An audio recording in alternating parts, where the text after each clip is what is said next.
बिस्मिल्लाहिर्रहमानिर्रहीम अस्सलाम वालेकुम मुअज़्ज़िज़ नाज़रीन, मैं हूँ आपका होस्ट खालिद बिलाल सोने फेसबुक ते यूट्यूब चैनल जदीद solar system.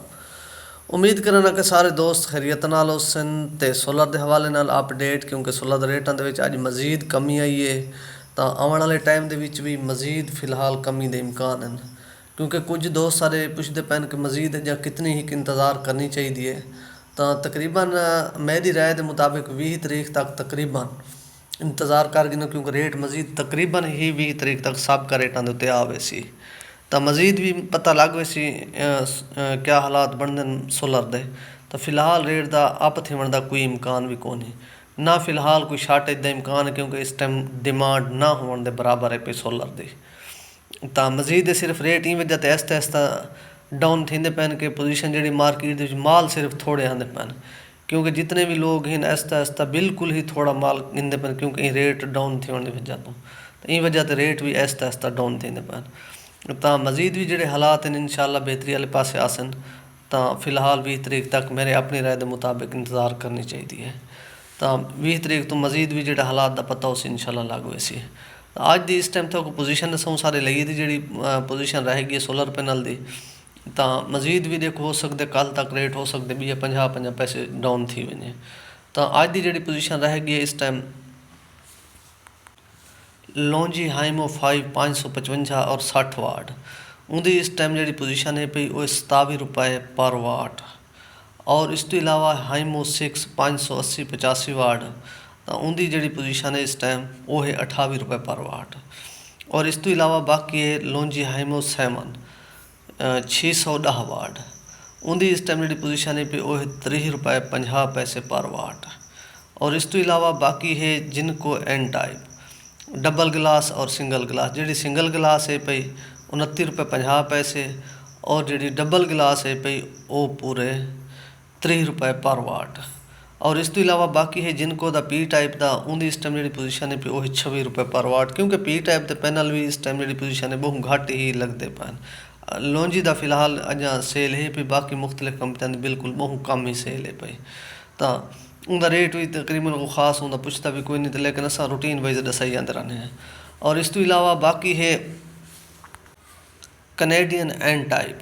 Canadian N type की इस टाइम पोजीशन उनका भी रेट के काफ़ी कमी आई है, उनका भी इस टाइम जी पोजीशन है पई 30 रुपए 50 पैसे पर वाट 575 80 वाला माल।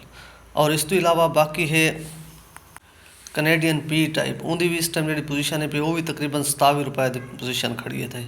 और इस तो इलावा बाकी है क्राउन, क्राउन की भी इस टाइम जी पोजीशन है पई वो जी डबल गिलास है पी 28 रुपए, और जो उनका सिंगल गिलास है एन टाइप का वो 27 रुपए पर वाट। और इनके तो इलावा बाकी है जे ए सोलर, जे ए की भी इस टाइम पोजीशन जी 29 29.5 रुपए तो एन टाइप डबल गिलास, और उनका जो पी टाइप का माल है पिया वो तकरीबन 26 रुपए 26.5 रुपए पर वाट डबल गिलास पी टाइप का। और इस तो इलावा बाकी है ओपैक्स, ओपैक्स की भी इस टाइम जी पोजीशन है पी वो भी अच्छा सोलर पैनल है पिया। तो वो भी काफ़ी असम इस्तेमाल किए और सारे लीद भी आंदा रह गए। इस टाइम उनका माल सारे लीद कोई नहीं, तो उनकी जी पोजीशन है पी ओपैक्स की वो 30 रुपए 50 पैसे पर वाट, बल्कि 30 रुपए तक भी वो मिलता पे। और इस टाइम बाकी है उनका पी टाइप का माल तो सारे लीद कोई नहीं आया। और इस तो इलावा बाकी है ट्रीना सोलर, ट्रीना की भी इस टाइम एन टाइप डबल गिलास की जी पोजीशन है पई 28 रुपए पर वाट। और उनका जो पी टाइप के माल है उन्होंने मजीद कम रेट आते तकरीबन 25 रुपए तक इन पे।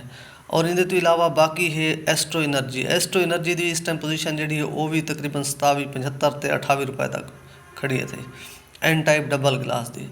और इस तो इलावा जो पी टाइप का उनका माल है पिया वो तकरीबन 25 रुपए पर वाट। बाकी इनके तो इलावा है क्यू सैल, क्यू सैल की भी इस टाइम पोजीशन जी वो तकरीबन 26 रुपए 50 पैसे पर वाट एन टाइप का माल डबल गिलास। और उनका जो पी टाइप के माल हैं वो तकरीबन 24 रुपए 50 पैसे तक हैं। और इस तो इलावा बाकी है ओसडा, ओसडा की इस टाइम पोजीशन है जो उनका भी एन टाइप का डबल गिलास माल है पिया, उनके रेट के कमी आई वो 26 रुपए 50 पैसे पर वाट एन टाइप डबल गिलास। और उनका जो पी टाइप के माल इन पे वो आते पहले मार्केट बिल्कुल फ्री आंदा रह गए, इस टाइम पोजीशन जरा उनकी डाउन है पई। उनका पी टाइप का जो रेट है पिया वो तकरीबन 24 रुपए तक है पिया ओसडा का। और इस तो इलावा बाकी ਜਿਹੜੇ ਬੀ ਗ੍ਰੇਡ ਦੇ ਪੈਨਲ ਇਸ ਟਾਈਮ ਮਾਰਕੀਟ ਦੇ ਵਿੱਚ ਆਉਂਦੇ ਪਏ, ਉਹ ਵੀ ਮੈਂ ਪਿਛਲੀ ਵੀਡੀਓ ਦੇ ਵਿੱਚ ਵੀ ਦੱਸ ਗਿਆ। ਇਸ ਟਾਈਮ ਵੀ ਮਾਰਕੀਟ ਦੇ ਵਿੱਚ ਮਾਲ ਧੜਾ ਧੜ ਬੀ ਗ੍ਰੇਡ ਦਾ ਆਉਂਦਾ ਪਿਆ, ਬੀ ਗ੍ਰੇਡ ਦਾ ਵੀ ਆਉਂਦਾ ਪਿਆ ਔਰ ਲੋਕਲ ਪੈਕਿੰਗ ਦਾ ਵੀ ਮਾਲ ਆਉਂਦਾ ਪਿਆ ਮਾਰਕੀਟ ਦੇ ਵਿੱਚ, ਕਿਉਂਕਿ ਉਹਦਾ 3-4 ਰੁਪਏ 5 ਰੁਪਏ ਤੱਕ ਰੇਟ ਡਾਊਨ ਹੈ ਪਿਆ।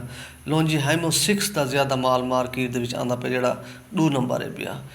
ਤਾਂ ਉਹਦਾ ਜਿਹੜਾ ਸਟੀਕਰ ਵਗੈਰਾ ਹਨ ਉਹ ਸਕੈਨ ਵੀ थी वञनि, इस किस्म का कुछ स्टिकर बनाते पन, उन स्टिकर को स्कैन करे सो बिल्कुल ओरिजिनल स्टिकर दिखारो सी, वो स्कैन भी थी वैसी।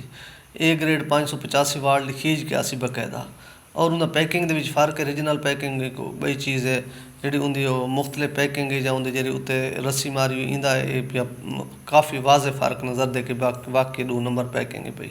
तो मैं पहले एक वीडियो भी उनके बनाई है, पैकिंग के उत्ते मैं चैक भी करवाया है।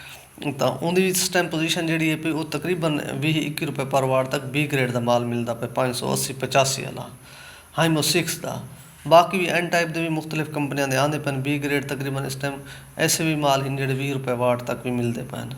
ਬਾਕੀ ਇਹਦੇ ਨਾਲ ਆਪਣਾ ਖਿਆਲ ਕਰੇ। ਸੋ ਦੇ ਸੋ ਇਜਾਜ਼ਤ, ਅੱਲਾ ਹਾਫਿਜ਼।